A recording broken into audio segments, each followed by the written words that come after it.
Not to make light of our chance of storms, at least tonight, but this should have been a first alert for deflated hair day because humidity has been crazy. Yeah, we're going to be dealing with it all week. Yeah. Tomorrow is an elevated risk of severe weather. Concern about the uptick in tornado activity, large hail damage winds, and even some flash flooding.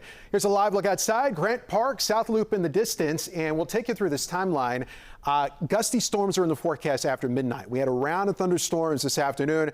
That's over with. We'll have more widespread rain in the overnight. It's a low and severe weather threat, though, after midnight. Tomorrow, though, elevated tornado threat, large hail threat, damaging winds, and even flash flooding. And we have more storms to tell you about on Wednesday. Some of these could be on the strong side. And especially tomorrow, tornadoes, hail, wind, flash flooding. It's going to be a busy day. This is a look at tomorrow afternoon and evening, showing from Chicago westward, already highlighted under a level 3 out of 5 on the severe weather scale. That's an enhanced risk, and we are looking at rotating thunderstorms capable of producing tornadoes. We're watching thunderstorms capable of producing hail the size of golf balls, if not larger, tomorrow late afternoon and evening. Damaging winds upwards of 60, if not 70 miles per hour, and heavy rainfall tomorrow evening, tomorrow night that could lead to flash flooding. The wide perspective on what's going on this week.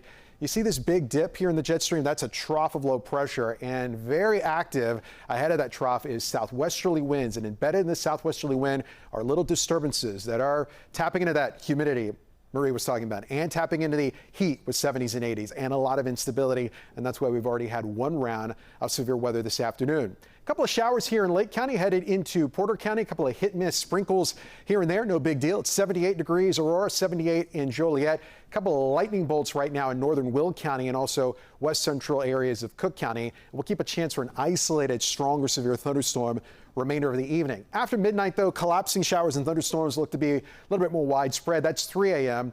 Low and severe weather threat, but lightning, heavy rainfall, some gusty winds 40 to 50 miles per hour, and that could even linger into around 6, 7 a.m. tomorrow morning. Highs tomorrow. All right, we're priming up the atmosphere in the 80s. A couple of showers this time tomorrow, but it's late tomorrow afternoon into tomorrow evening that these thunderstorms get going. And these are those supercells we were talking about. They could be rotating, producing a tornado threat, could be spitting out large hail, damaging winds, and just torrential downpours that could also lead to some flash flooding. Additional heavy rain in the forecast tomorrow night into your Wednesday morning. Wednesday afternoon comes in with even some strong thunderstorms.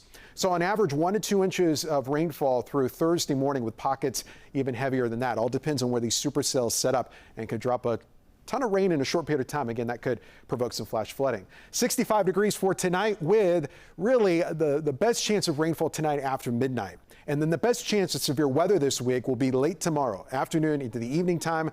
Ahead of that, high temperatures will be in the 80s. Gusty storms on Wednesday. Scattered leftover storms on Thursday, up to 80, mainly dry Friday, and then cooling temperatures, Marie, this weekend down to 52 degrees by the time we head towards Sunday, but some quieter skies, though, in the forecast. Can I say burr yet? 35 Sunday night, yeah, I think yeah, burr that's true. for sure. That is burr. Thank you, Albert.